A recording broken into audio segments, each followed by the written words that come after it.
Get started, please. Hey, Coach, I know you guys evaluate your team in practice every day, but just curious, what do you hope to gain as a staff out of this red-white game, and then just the overall anticipation of playing in front of the home crowd for the first time with this group?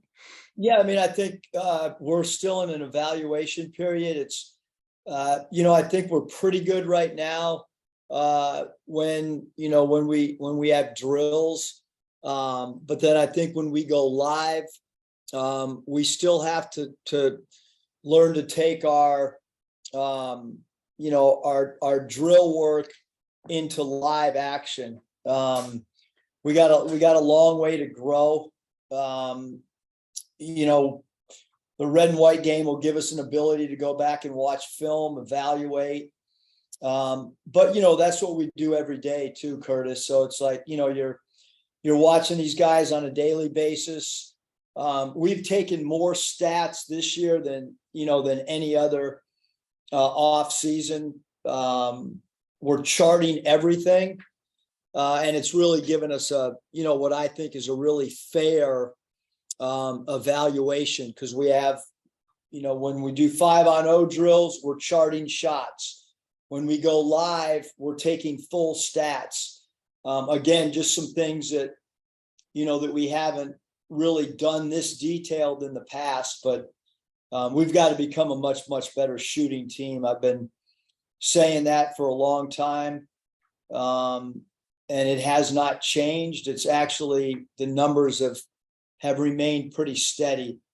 So we've got to be a great free throw attempt team. I don't know if I answered your question and went off base, probably, as usual. No, you did. That's perfect. I think this is the first time we've talked to you since the schedule was officially released. Just curious your overall thoughts on Ruta's work and how it all lined up. On paper, it looks like a challenging slate.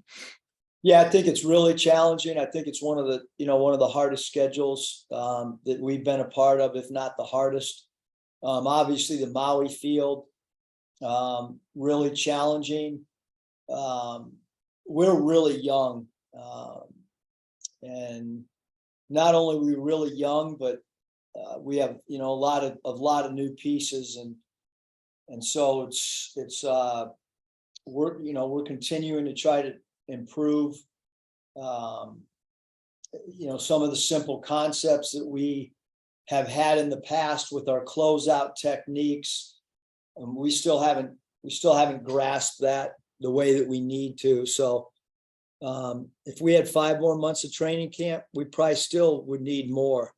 But the schedule's upon us. Courtney. Hey, Coach, just a couple of questions from me. I'm curious to get your thoughts on how Pro Day went. Obviously, a lot of good things coming out about that from your standpoint. As a coach, did anyone stand out to you? Were you surprised by anyone's performance? How did it go? Yeah, Pro Day was great. I think the number one thing from our coaching staff is, how do we put the players in the drills, and then in live action that the scouts want to see. And so we reached out to almost every team, a little bit unique, and asked them what they wanted to see. We asked them, what do you think of this drill?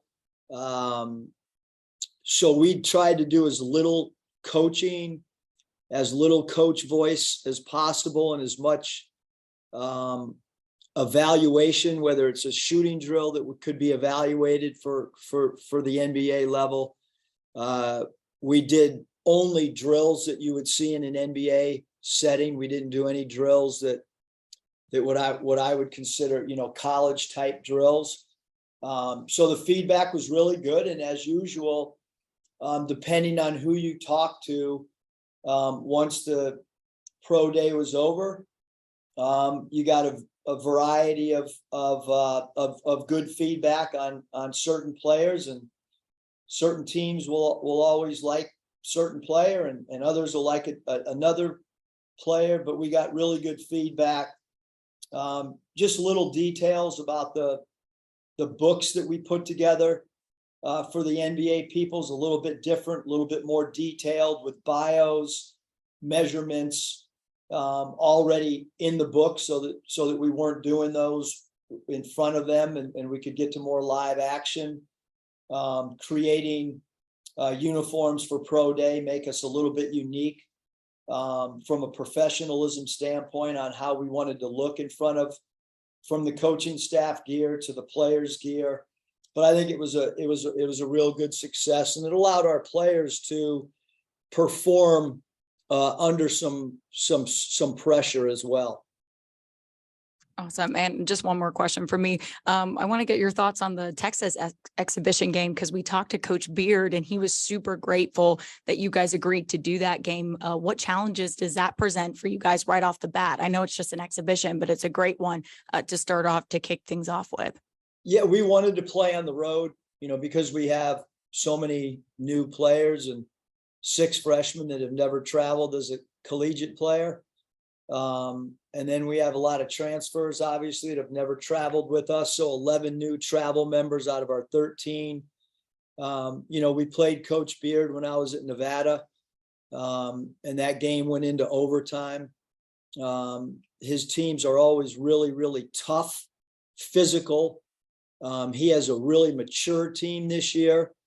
If you look at the age difference, quite a drastic age difference in our 2 rosters this year, which I think will prepare our guys. But the one thing, at least in our opinion, in our offices, they're as well coached as any team in the country, and they play with a tenacity and a toughness that is oftentimes unmatched. So we feel really fortunate that we were able to get this game in. We feel fortunate that it's a road game because this group needs that, because these games in Hawaii are coming after only 3 home games. So I think it's a great opportunity for our guys. And like I said, especially because they have some 5th-year seniors and some guys that have played in a lot of big games. It'll be a really good test for our younger roster. Thanks so much, Coach. Appreciate it. Much. Yeah, Coach, you mentioned you're charting everything this year more than ever before. Has anyone in particular stood out, maybe a particular player's aspect of a game that has surprised you? I don't really think so. I mean, I think that there's some ebbs and flows to everything. Some guys have played maybe in practice leading up to the foreign tour, played well, and then you guys everybody on this call and our fans got to watch on live stream what happened in those 4 games. So that was another body of work. And then we've divided it into 3 segments. And then the 3rd segment would be post foreign tour, how guys are. So we have cumulative stats, which means everything we've done since the first time we got together. And then we also have stats just from 4-game European tour, and then another set of stats post. The one thing I can tell you is, from a consistency standpoint, we're still in search of that. We have had guys that played really good in the foreign tour, maybe not had the same sets of numerical statistical categories that fall in line with post and pre-foreign tour, which obviously is, some guys are better practice players, some guys aren't. And that all falls into certain categories.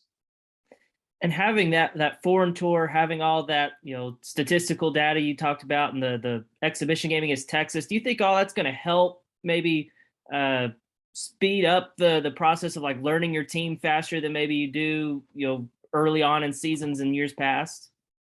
I mean, I think that was the reason that we're devoting so much time charting everything. I mean, for a lot of reasons. One, if somebody's inner circle's wondering why they might not have the role that they, wanted, there's a lot of data, too much data actually for us to utilize. But most importantly, the data is for our own players to see on a daily basis. We give them a daily update, and then we give them a weekly update, and then we give them a cumulative update. So they're getting 3 updates every single day, of where they stand, where our team stands, where our team would rank in last year's college basketball. So where do we rank all the times we've been together? 3-point percentage. Where do we rank on last year's NCAA rankings? Where would we rank on deflections? As opposed to the 3 prior years to here. So I think it gives us a good barometer of where guys are, and maybe 6 guys have really established themselves, and we have 4 bigs that are still fighting out how that rotation is going to spill out into the first couple games. So not a whole lot of time left after being together for an entire summer, an entire September. So a short window now to try to solidify where they might be to start the season. Scotty? Eric, you kind of funneled right into my question. I was curious, like leading up to the red-white game. Hopefully I didn't fumble, but What's that? I said, did you use the No, word fumble? funnel. Okay. Sorry. It led me right to it. It's just leading up to this weekend. Like, what's your assessment of the front court? Like, what's the competition with those 4 bigs? What's it looking like? What are you seeing from them? Different things on different days. I think that Makai Mitchell is he's got skill to play the 5, but has some 4 characteristics. He moves his feet really well when we switch. He's quick around the basket. He's got good strength. Mikkel is a little bit more inside, a little bit more physical. Jalen Graham, more finesse as a post-up player, and kind of can play in that 12 to 14-foot range. Obviously with Kamani Johnson, we understand, great loose ball getter, incredible offensive rebounder. But with all of our bigs, it's going to come down to little things like not turning the ball over, understanding second, third, and fourth options. How do they fit into our culture of practice that we do every single day? So a lot of the stuff that we're doing is really new for many of our players, and the pace that we want to play at. So there still has been a learning curve with many of them. We talked to Nick a little bit earlier, and I think kind of the gist of what he said was Sunday he's just like focused on playing, hooping, and helping his team win. Just kind of seems like he's all business all the time. Kind of what's it like coaching a guy who's kind of got that mentality? He just wants to go play ball and win. Yeah, I mean, Nick is a competitor in practice. He's a competitor in shooting drills. I'm sure he'll be a competitor, Sunday for the red and white game. And he and Anthony have done a good job going against each other in practice, because we went through a 7-week period where we had both of those guys going against each other, and both of them playing the point guard position. And then there's been times when we've played them together a little bit more of late, and they're playing really well off of each other. So yeah, I mean, I think with all, what we want is, 13 scholarship guys, the 2 walk-ons. We want, incredible intensity in practice, and we're still trying to have those numbers climb from where they are. We had to stop practice yesterday and pull out, a 3-minute Dallas Mavericks conditioning drill that Jason Kidd does with his players based on position. And we'll continue to do more and more conditioning drills this late into what we've considered training camp. Still not satisfied at all with the physical condition of 4 to 6 players that need to get in better condition prior to our first game. And not to keep just like going back to the charting all the numbers and stuff, but is that like traveling around as much as you did since last season? And did you pick that up somewhere along the way, or is it just like a staff decision? Like we just want more insight on these guys. Yeah, I think because there's so many new people, it was a lot of, really, Scotty, how do we evaluate as quick as possible with numbers, meaning numbers from Dave Rich, our strength coach, because they wear those things. And so we have it monitored where everybody ranks every day, where they monitor on how many jumps they do a day, how many basic steps, or what's the distance that they cover during practice. Then we have the statisticals, and then we have the eye test, and then we're also evaluating on execution. Is a guy getting a 6 out of 10 from an execution standpoint, being in the right spot at the right time, both offensively and defensively. So it's very, very clear where each and every one of our players ranks right now. And so, to us, there's pretty easy where guys kind of fall in line right now. My DMs are open if you want to send me that stuff. My DM's open too. I want to know about the women's clinic and any feedback you might have inside your house. Not a negative thing said. All right, Bob, sorry, you got time for one long one or two quick ones. Or Okay. one Padre question. Okay, well, no offense. We can talk about that later. But for the third time in 4 years, you're going to have the red white game in Barnhill. You obviously like having it there. What is it you like about being in Barnhill? Just a great environment. It, I think people like being in there. I mean, I think it's an awesome arena. Kind of pays a little bit of, tribute to what's happened in the past. We're able to talk to our players about the history of it at some point before we step foot in there. Just watching the old footage of games that have played in there from a historical standpoint, it's awesome. I probably like it more than anybody else because there's a little bit of extra work that goes into playing the game there, from trying to anchor down the baskets, and there's a few more lines on the court than there used to be. So it's not easy for everybody to pull off playing in there, but I love it. I love it too. And then pro day, but both Nick and Jordan said you sort of prepped them, told them what to expect, and they both, of course, they're both projected pretty high picks. But they said they just sort of approached it like a practice, weren't nervous. Just how'd you prep the guys for that? And just how'd you feel like everybody just handled that aspect of it? Not being overly nervous or anxious or whatever. Some guys were nervous. Some guys were anxious. A couple guys even had mentioned it to me. One texted me the night before, but it was just a constant communication leading up to pro day. It was discussing what they're looking for from body language standpoint. We talked to them about the fact that, hey, this is just one piece to the puzzle. It's 1/100th of the evaluation period. After pro day, I brought everybody in the locker room and said, hey, there's some guys in here that might be really happy with how they produced, and there might be some guys that are disappointed.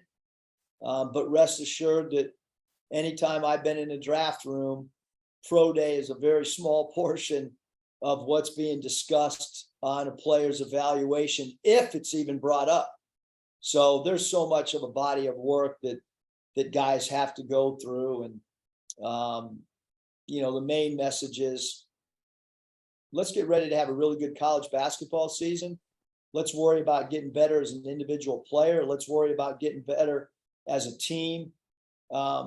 Mock drafts mean zero at this point of time, because all you got to do is look back a year ago and see what it looks like and how it pans out. And there's, you got to be a really good college player to solidify stuff. And so we've just talked to all of our guys, whether it's a returning player, whether it's a transfer, whether it's an incoming freshman, about, hey, it's a long season. We're all going to go through ups and downs, and we're all going to go through a learning curve, and how do you pace yourself so that we're all,